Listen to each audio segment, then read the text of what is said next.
der med ikke at forsvinde sådan. Ser vi jo ikke med?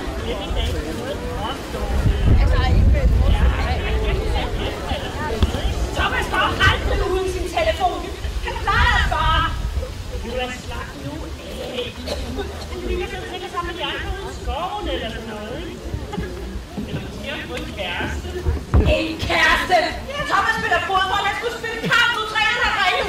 Han spiller angreb. Hvad skal de gøre? Ja, jeg forstår det heller ikke, Dorten. Det er nu, hvad det siger. Han har bare fået dejligt trundet på krogen, og ligger og hygger sig et eller andet sted.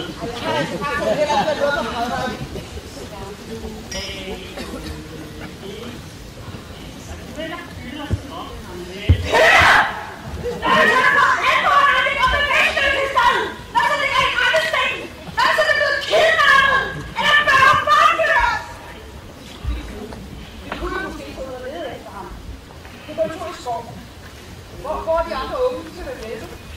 Jeg har faktisk ikke set. Tror I, det er at gøre noget? Ved I hvad? Jeg synes, vi skal gå over og besøge Jansen. Han har så god fornemmelse for, hvad de unge andre laver. Og de fortæller ham meget mere, end de fortæller os. Kom. Ja, hun er ret dårlig. Vi går over til barberen.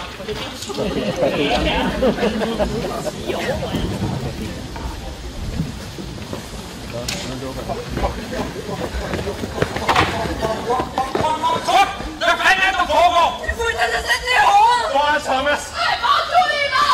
Så er du ikke, hvad de gør med ham. Jo, men jeg mener, det er bare et sted. Jeg havde regnet med, at han ville være her. Jeg tror sgu, jeg skulle overgøre den særlig om ikke, jeg skulle ikke gøre det.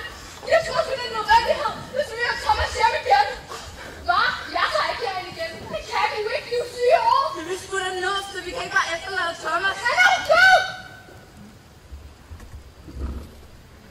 Han ikke? Jeg tror måske stadig, vi kan nå at redde ham. Altså, Jensen sagde, at vi skulle spille færdigt, og måske kan vi redde ham, hvis vi finder ud af, hvordan man afslutter spillet. Men hvordan kan man afslutte en hel verden? Jeg tror ikke, det er en helt rigtig verden, som vi forstår det. Hans, så står der ikke noget reglerne om, hvordan man afslutter spillet.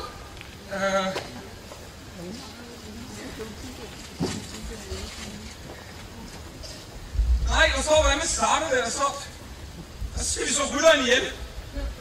Hvem fanden er rytteren? Så hvad skal vi gøre nu? Jeg kan ikke holde ud og tænke på stakkels Thomas.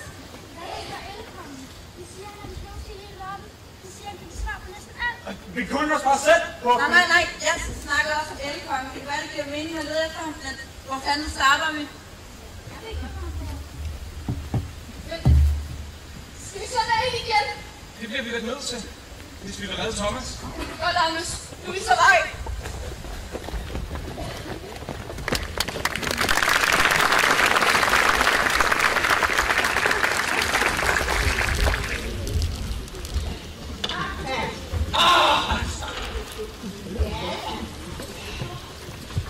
Nå, det lyder som om, du vil have været klar til vores gangstudering. Ja, ikke og jeg kunne godt snart trænge til lidt udfordring, jo. Jeg kan være sat med en lang bustur til Birkerød. Tag det nu roligt, du. I har jo mig med. Så skal alting nok blive godt.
skrig, der skal starte et stykke parti.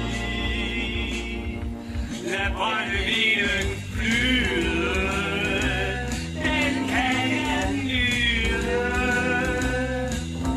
Lad os få en drøm og lidt brændevin, vi vinder det næste parti. Sekunder er vores poesi, en traktor er fyldt med grin. Partier vi er spilletid, men snak er en ordentlig tid. Jeg snakker vort liv til leg. Hvad siger du? Jeg snakker vort liv til leg. Skål!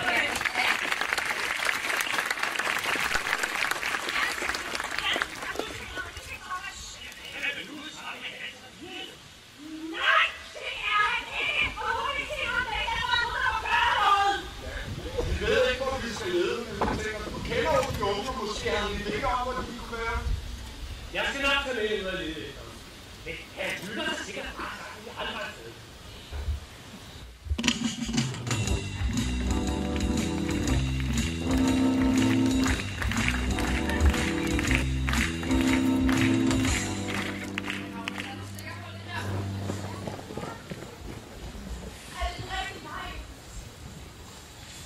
Lige gå, ja. Jeg sagde fra start, at det var...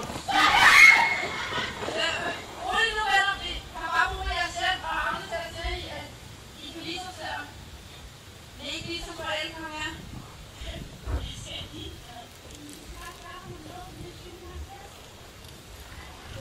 Fordi at en af vores venner er blevet væk, og vi tror, det har noget med den der kasse at gøre.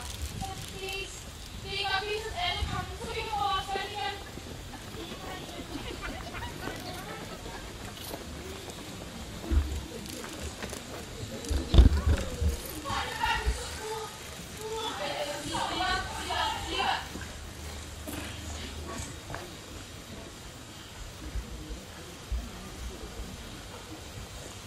Mægtige konge og flora og fauna.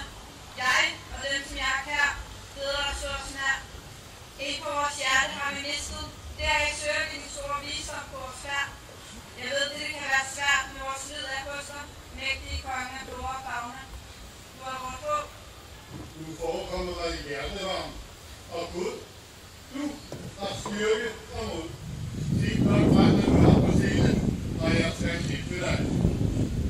Vi søger svaret den, der græsser på kirkegården, uden blod og hår, uden kød på kroppen. Den benret, der skaber dødekutter og andet skaber næsser. Sig jeg mere.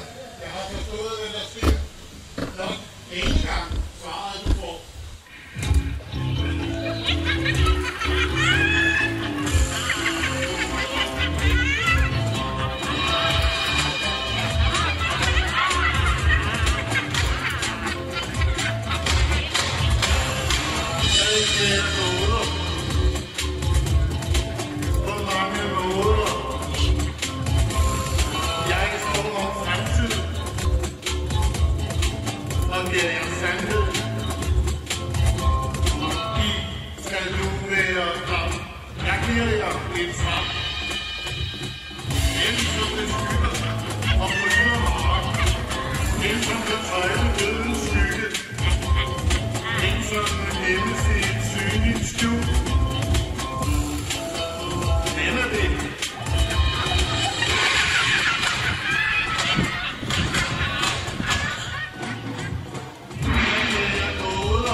Skal nu være nok, jeg giver jer et svar.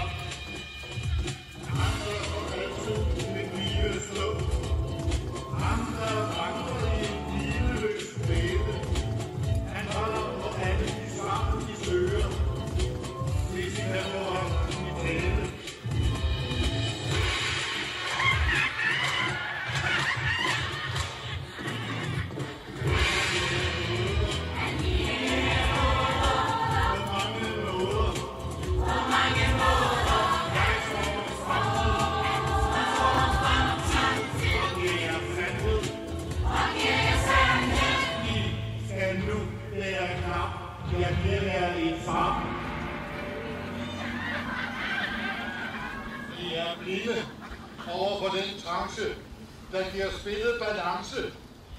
Gå nu og søg.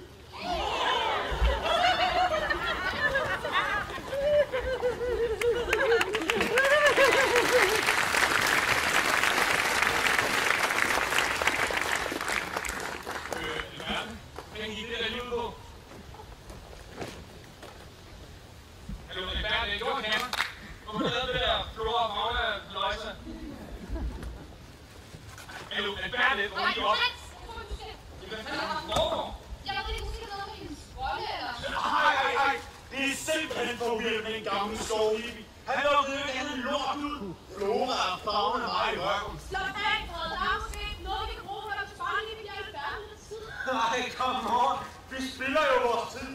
Jeg gider i hvert fald ikke for sådan en forvokset skovnæse. Men hvis du nu er så vild med ham, så kan du gifte dig med ham.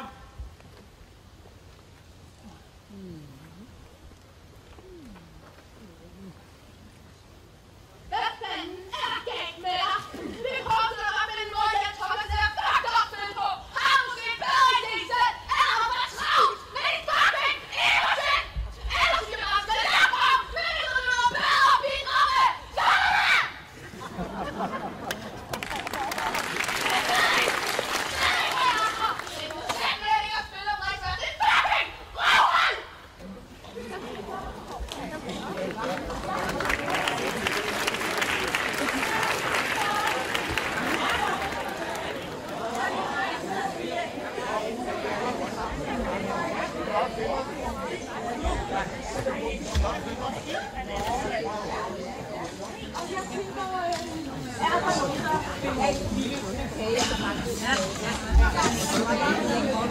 Sig noget! Undskyld, jeg siger det, for jeg er lige... Hallo. God eftermiddag. Altså, de fleste af os ved nok, hvorfor vi er her, men for dem, der ikke ved det, så kan Flemming måske lige fortælle om, hvad det er, der foregår. Vi så Thomas sidst i onsdags. Det er 2 dage siden nu. Jeg har prøvet at ringe til ham, men telefonen går direkte på svaren. Det ligner ham ikke bare for Altså, der var kamp i går. De skulle spille mod Lyngby Bold. Så I kan nok forstå, at de selv er bekymrede. Vi har ringet til politiet nu. Og nu er jeg ret sikker på, at der sammen med Janja et eller andet sted. Vi har meldt ham savnet. Hos politiet? Jeg ved ikke. Altså, der er virkelig ikke nogen grund til, at den her står mig. Jeg synes, vi strammer den lidt. Altså, han har bare fået en heldig vil en sød trunte. Husk noget, der tror også en forbrydelse. Jamen, det er ikke en forbrydelse. Vi har ikke set ham i 2 dage. Nej, hørte politiet var indkaldet på tryk. Godt nok, det var alvorligt. Og nu stopper I! Det er alvorligt! Stop det her! Ævler, Thomas, den er slet ikke sådan! Er der nogen, der forklarer mig, hvorfor vi er her?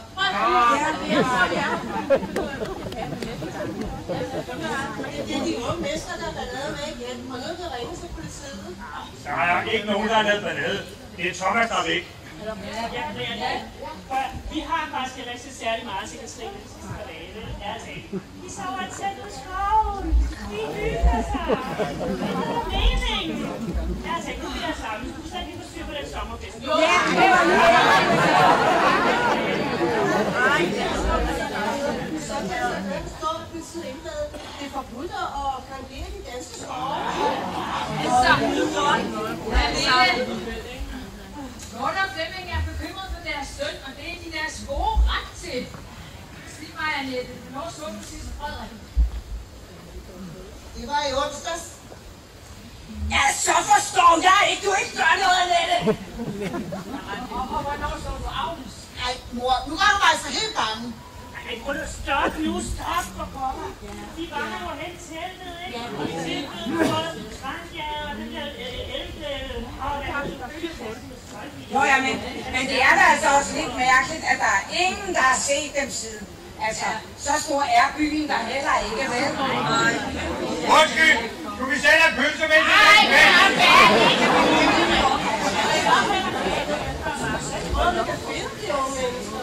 Så foreslår jeg, at vi laver en eftersøgningshold. Det var lige det, jeg mente, tak, Søren. Så lidt. Jamen, jeg melder mig med det samme. Fordi så kan vi også få øje med de der romager, der står rundt og... Ja, et problem. Det er mindst 2 år siden, vi sidst havde indrulleret beregnet. Og han, der blev taget for det, han var ære dansk samfund. Jeg har lært min datter at tænke selv, ikke? Jeg behøver ikke rapportere tilbage til mig, når I skal hos franskpligt eller tænke en tanke eller en eller andet. Det lærer det. Du plejer altså ikke at være væk så længe, når vi lyder fra sig. Det var måske ikke helt dumt, at begynde at lede efter hende. Jeg kan bare mærke, at hun er okay, Johan.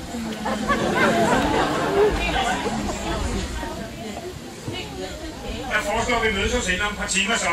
Jamen, så går jeg hjem og starter kaffe.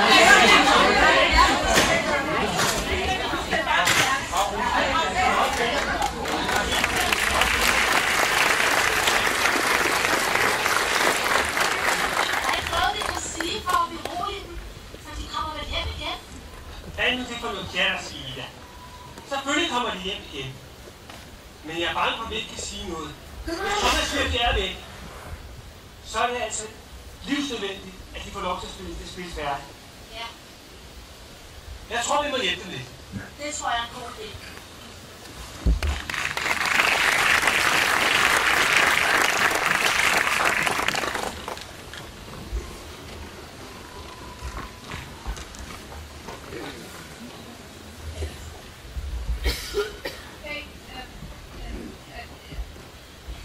Jeg blev sgu lidt sur før. Det var fordi, at det her, det er bare sådan,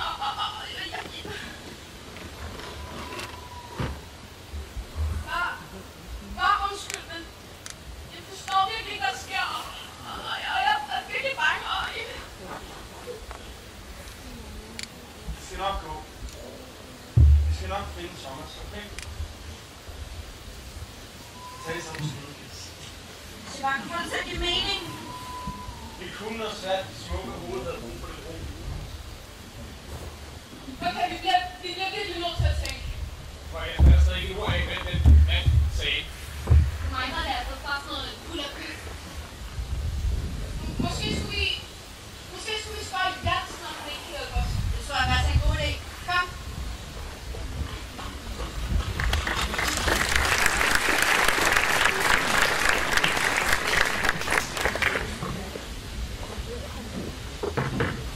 Hej Ida.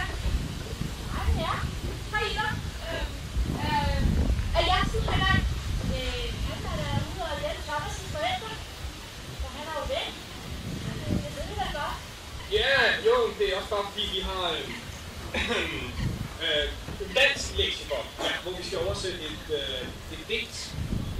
Gammelt digt af en, der hedder Troels Bygaard. Men det er også meget, så ved jeg ikke, hvad jeg også. Vi tænkte bare, at Jansen var god til sådan noget, men han er her jo ikke, så vi går bare ikke igen. Ej, stop lige. Kom lige tilbage. Lad mig lige se, hvad det er. Ham, som for altid den lille stund. Ham, der går i den evige dvale, skal I der få i tale. Det er den løsning, I må finde. Hvis spillet I vil vinde. Hvad er det lige for en opgave, vi skal lave? Det er bare sådan noget dansk shit. Lige præcis det her sprog, det kan I hjælpe jer ved. Men det minder mig om en ganske særlig begivenhed, som fandt sted lige her i Hellebæk for rigtig mange år siden. Du skal bare høre. Jens Bakkesen og Ernst Heinrich Schiffmann var begge fans, vi nok kalde det, af den daværende tyske digter Schiller. De var så glade for hans værker, at de besluttede sig for at holde en fest til ære for ham. Det synes folk var en vigtig idé og en god måde at vise ham hæder. Det viste sig dog, at han rent faktisk døde kort tid før. Og det synes de to var så sørgeligt, at det endte med, at de holdt en fest for ham, som de kaldte dødefesten, hvor de fejrede hans liv. Det er festen så ikke til noget. Der kom faktisk noget rigtig smukt ud af det. De kaldte det dødefesten, og det blev en hyldest i form af musik og kunst og ballet, som fyldte Hellebæks gader. Det viste sig dog, at han slet ikke var død. Og det er vel grunden til, at vi overhovedet kender den historie i dag. Men grunden til, at jeg kommer til at tænke på den historie, det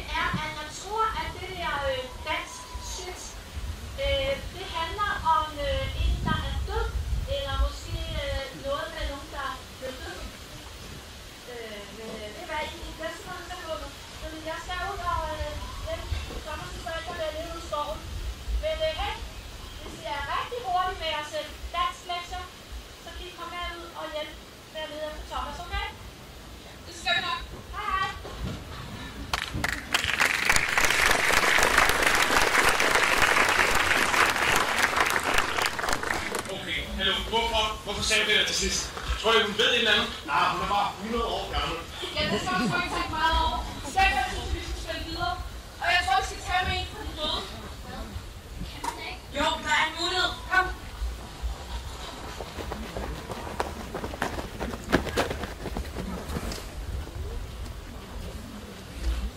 Jeg glæder mig til den store opvisning. Det kan de også roligt gøre. Jeg har nemlig engageret både sanger og dansere fra København. Og der er en dag en, der kommer helt fra Tyskland. Og hvad skal de så optræde med? Jo, ser I. Jeg har skrevet mit helt eget digt. Og til det er der skrevet musik. Jeg har så indlagt at citere Schillers digt, Des Mädchens hvortil danserne vil opføre en ballet. Det bliver smukt og yndefuldt. Jamen, så venter jeg godt i spænding. Har I hørt det? Har I hørt det? Hvad er det, du siger, min lille Det er forfærdeligt. Vi må aflyse. Aflyse? Det er vist ikke godt. Jeg er både fra København og Tyskland. Jeg har heller fået besked fra greven August, hvor at den store mester er gået bort. Det siger de. Det kan da ikke passe. Og jeg, som netop skulle have gæster fra København. Vi aflyser ikke noget. De gode borgere har brug for en fest, og lidt kultur tager de som en nok heller ikke skade af. Jeg kan ikke forestille mig en mere ophøjet og vigtig anledning til at holde en fest, end at fejre den store digter. Så fortsæt med forberedelserne. Hvad så med Schiller? Also bitte den Teufel nicht auf die Wand malen.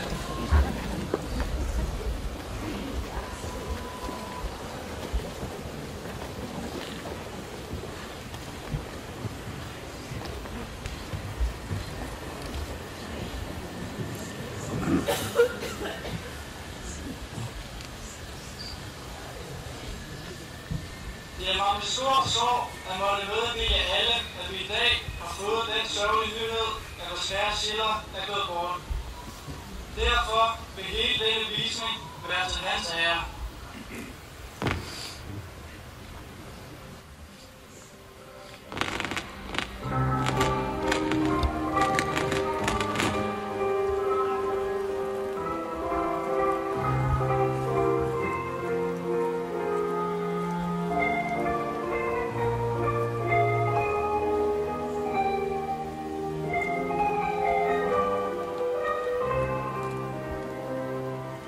Schiller,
knæ.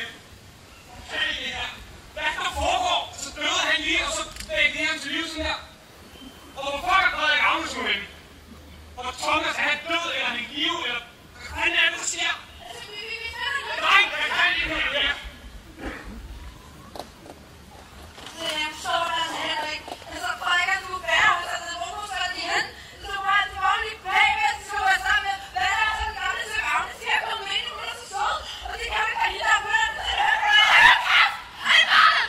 Så ryger der noget helt galt! Og Frederik, det er ikke så du er med mig! Det er så over Frederik! Du fucking pæk!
Til hvad nytte? Spillet er stadig i gang. Morder! Spillet må slut nu, og Agnes må allerede være tilbage. Frederik, jeg vil bare redde os alle sammen. Det gik jo fint. Jeg forstår du ikke, at det bare prøver at slutte spillet? Og forstår du ikke, at bryllupsloven var det eneste måde at gøre det på? Forstår du ikke, at Agnes var den forkerte?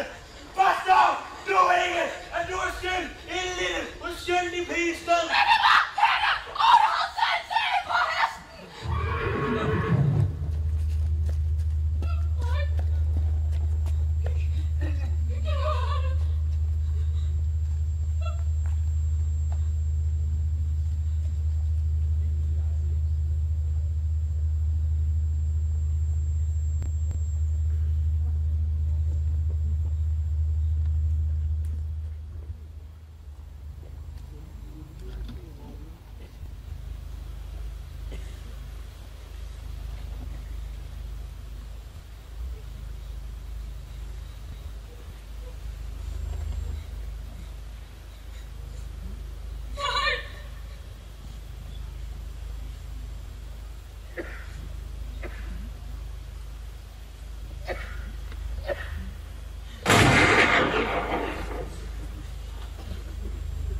gjorde nogle dårlige ting over hvad?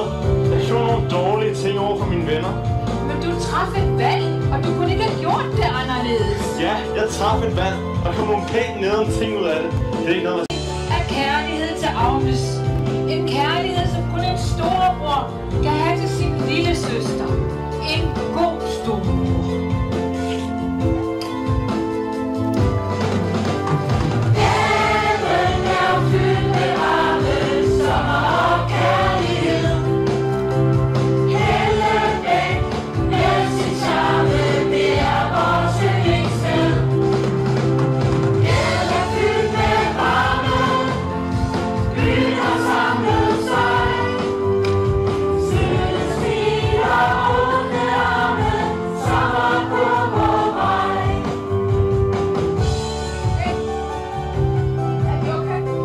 Total Scarlet. Ja, vi er okay. Nej! Flyt dig sammen! Den gruppe heste her skal komme! Hold nu ikke kæft, Thomas. Det var kraftigt for hyggeligt dengang på møde.